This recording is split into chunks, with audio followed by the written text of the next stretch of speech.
Hello friends, ఈ చెట్లు చూసారా? ఇవి నువ్వుల తోట కోసేసి ఇలా పెట్టారు. ఇలా కాయలు తీసేసి కొంచెం బాగా ఆరాలి, పచ్చిగా ఉన్నాయి. కాయలతోటి మీకు చూపిస్తాను చూడండి. ఇట్లాగా ఈ లోపల ఒక బాటిల్ మాదిరి ఉన్నాయి. ఇవి వచ్చేస్తాయి. ఇగో ఇవి ఇట్లా దులుపుతా ఉంటే చూసారా? ఇలా దులుపుతా ఉంటే వచ్చేస్తాయి. మంచిగా ఉన్నాయి అసలు. కాయలు అయితే ఎంత బాగున్నాయో. ఇవి నల్ల నువ్వులు చూడండి. ఇప్పుడు ఇవి తింటే అసలు అద్భుతంగా ఉంటాయి, కమ్మగా ఉంటాయి, చాలా బాగుంటాయి చూడండి. అసలు ఇవి బాగా ఆరాక అసలు ఎక్కడన్నా ఏమైనా ఉన్నాయా చూపించు. కనబడుతుందా? చూపించు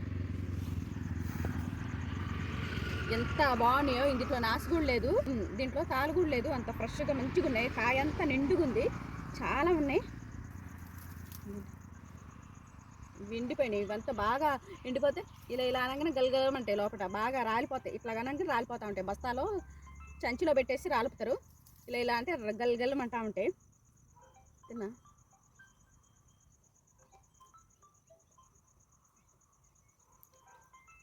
అద్భుతంగా ఉంటుంది. ఎంత బాగుంటుంది అంటే అంత బాగుంటుంది, కమ్మగా ఉంటుంది. ఇవి నల్ల నువ్వులు. తెల్ల నువ్వులు వేయరు ఇటువైపు.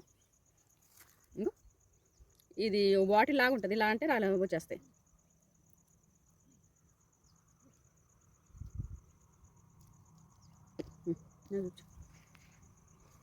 వస్తున్నాయి.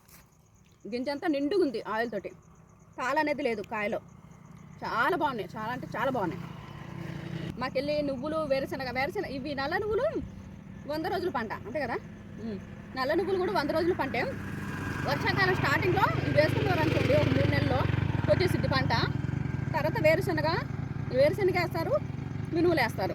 మినుములకి అయితే పెద్ద పని ఉంటుంది, వేరుశనగ ఉంటుంది. దీనికి కూడా అసలు పనే ఉండదు, నల్ల నువ్వులకి పనే ఉండదు కదా. వేసి వదిలిపెట్టడమే. నల్ల నువ్వులు ఎంత సింపుల్గా పడిపోతాయి. మన స్పేర్ ఒగీరు అవి ఏం చేయించిన అవసరం లేదు. ఎక్కువ కలుపు మందులు అవి కూడా పట్టవు దీనికి, అంత బాగా వస్తాయి. ఇంకో అవన్నీ అవే ఈ పెద్దగా ఉంటాయి. ఇక్కడ నుంచి తగ్గొట్టేస్తారు. ఇవన్నీ పరకలాగా కట్టేసి అగో కుప్పలు పెడతారు. అవి కొంచెం ఆరాక ఇలా ఓపంగానే గల్లుమంటాయి. ఒకేసారి దాన్ని ఇట్లా దులపంగానే పడిపోతాయి, ఈజీగా పడతాయి. అవి సింపుల్గా అయ్యే పంట నల్ల నువ్వులు. మనకు కలుపు తీయ అవసరం లేదు, ఎందుకంటే ఇది బాగా ఎదిగిపోయింది. ఇంకా మందులు కూడా కొట్ట అవసరం లేదు వీటికి.